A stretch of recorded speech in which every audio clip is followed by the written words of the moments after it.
Oi, gente, tudo bem? Espero que vocês estejam bem. E aí eu vim falar pra vocês de um assunto dolorido, mas eu acho que eu também posso agregar a sua vida falando sobre isso, que é sobre o luto. Tudo que você perde de forma quase, de forma, podemos dizer, definitiva na sua vida, é o luto, né?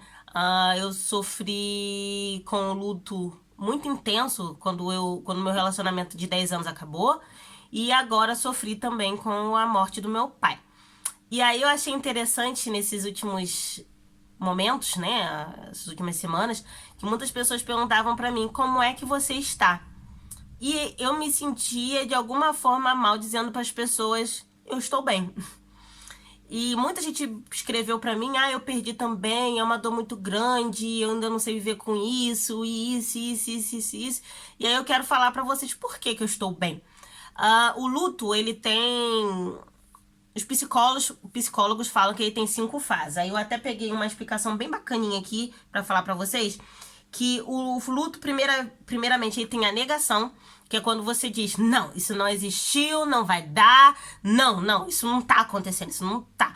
E quando meu pai faleceu, porque a negação, ela é uma das fases que ela pode aparecer entre as outras fases, e ela apareceu muito, assim, eu tava naquela, não, meu pai morreu. Aí depois, não, ele tá muito vivo dentro de mim.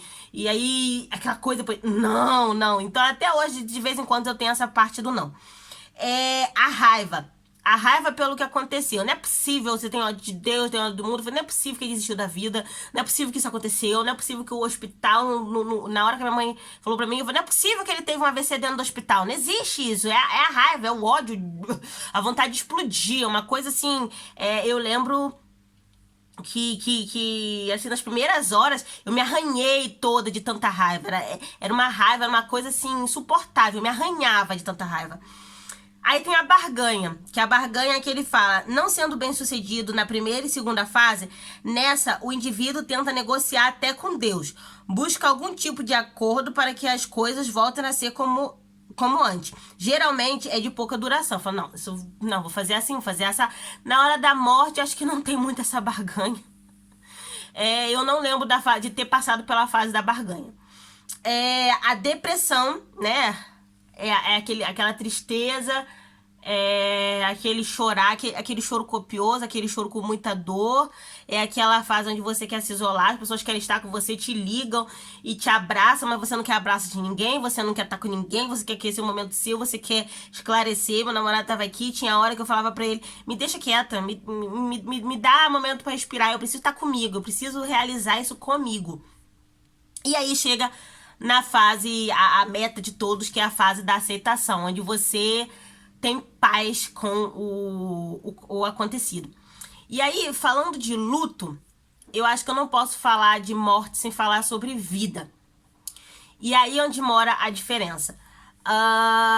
Me botando como exemplo, botando o meu pai como exemplo, nós tivemos uma estrada muito longa com muitos altos e baixos. Eu falei que eu tive uma educação com muita agressão. E meu pai me bateu bastante e tudo. E até o momento que eu saí saí da casa deles e fui seguir o meu rumo sozinha. E a partir do momento que eu saí, e sempre, eu nunca tive raiva, assim, nunca tive um mau sentimento quanto a eles, porque apesar de toda agressão, existiam momentos bons. E mesmo tendo saído, eu sempre voltei. Eu sempre voltei pra visitá-los, eu sempre me importei, eu sempre liguei. Então, mesmo morando longe, inclusive, do outro lado do oceano, nós tivemos eu mostrei o meu amor, talvez não sempre dizendo eu te amo, mas o quanto eu me importava. E eu ficar. Era pra mim tão bom ver a alegria dele no aeroporto. Eu falei na hora ali, no vídeo que eu falei que ele se foi, eu chorei falando do aeroporto, porque era uma alegria tão grande quando ele me via chegando no aeroporto. E eu sempre, tudo com relação a carro, né? Eu adoro carros e isso é dele. Então, quando eu tirei a minha carteira de motorista, eu liguei, foi a primeira pessoa que eu liguei.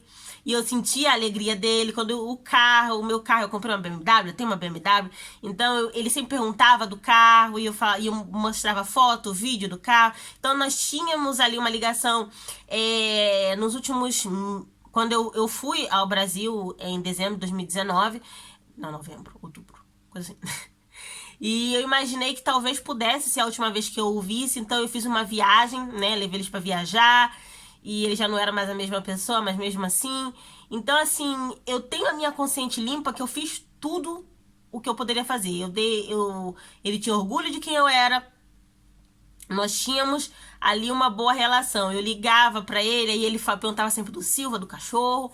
Então, até nos últimos momentos, a última vez que. A penúltima vez que ele tava falando, ele falou Monique, ele falou Silva. Na antepenúltima vez. Teve uma vez que ele já tava só repetindo. E aí, quando eu vi que realmente era a última vez que eu tava falando com meu pai, aí eu falei, pai, eu te amo, tá? Eu te amo, me aguarda, eu vou ver você. E aí ele caiu uma lágrimazinha. E ali foi o nosso momento de despedida, assim, acho que foi o momento que ele sentiu também de mim o perdão por tudo que nós tivemos de história. Então, esse sentimento, pra mim, ele é importante porque isso me ajudou a passar pelo luto. Muitas vezes as pessoas morrem, as pessoas vão da noite pro dia e tal, e você tem aquela sensação, mas, eu podia ter falado isso, e eu podia ter me desculpado, e eu podia ter perdoado, e a gente podia ter feito as pazes e tal. Então, o luto, ele fica mais fácil. As fases, elas passam de uma forma mais limpa se a sua vida com aquela pessoa que você gosta foi uma vida de paz, foi uma vida de perdão. Todo mundo erra, todo mundo erra.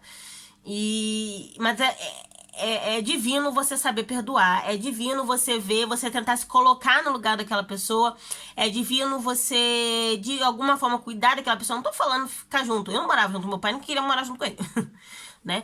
Mas nós tentávamos, de qualquer forma, ter uma relação, uma convivência pacífica, né? De afeto, né? Existia afeto.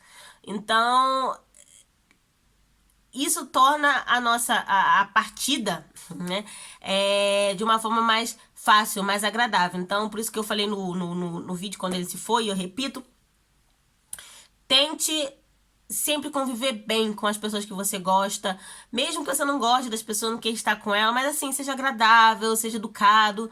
Tenha sempre em mente que essa pessoa pode partir a qualquer momento, então esteja bem com essa pessoa, esteja em paz com a situação. Aí, voltando ao outro luto, que foi o luto do meu relacionamento de 10 anos, quando o relacionamento acabou, tinha a dor, tinha aquela coisa. Mesma coisa com meu pai, eu fui pensando já no futuro, aquela ansiedade, o que vai ser sem a pessoa, aquela coisa toda. Mas eu tinha na minha mente, assim, eu fiz tudo. Tudo que eu podia. Eu não devo nada. Não devo nada a ninguém, não devo nada a ele. Eu fiz tudo que eu podia pra dar certo. Acabou. Né? É um processo.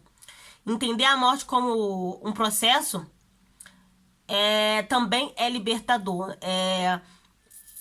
Você conseguir ter uma vida de desapego. Eu não tô falando que eu sou mestre nisso, não. Não sou, não.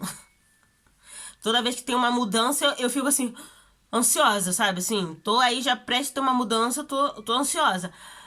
Não é fácil, mas sempre tentando ter um pouquinho de desapego. Tudo é transitório. Eu lembro dos meus 15 anos, eu lembro dos meus 10 anos, da minha festinha de 5 anos. E tô aqui com 31, fazendo quase 32. Então, tudo é passageiro, é transitório. Viva cada dia com propósito. Tenha um propósito de vida, tenha positividade, veja o copo meio cheio, né? Agregue a vida de alguém, alguma coisa. Não tô falando de dinheiro, tô falando. Faça a pessoa sorrir. É tão legal quando eu ando na rua e eu vejo alguém sisudo assim, aí eu dou um sorriso. Aí eu passo passando. Aí a pessoa. Daqui, fazer alguém sorrir. Nossa. Ando na rua e o Silva faz uma brincadeira e faz as pessoas todas sisudas. Sorrir. É muito bom isso. E isso facilita realmente no luto. Você ser resiliente, você ver a vida positivamente. Isso te ajuda sempre a passar pelo luto de uma forma mais limpa, mais suave. A saudade, a famosa dor que a gente chama de saudade, depende. Se a sua dor é a dor do arrependimento, aí é uma dor um pouquinho mais difícil de curar. Se a sua dor for saudade, for vontade de beijar, de abraçar a pessoa, de estar com ela vai ficar pra sempre. Ela vai ficar pra sempre. Você tem que aprender a conviver com ela. mas conviver de uma boa forma. Eu vou, em muitos momentos, chorar, porque meu pai não tá aqui.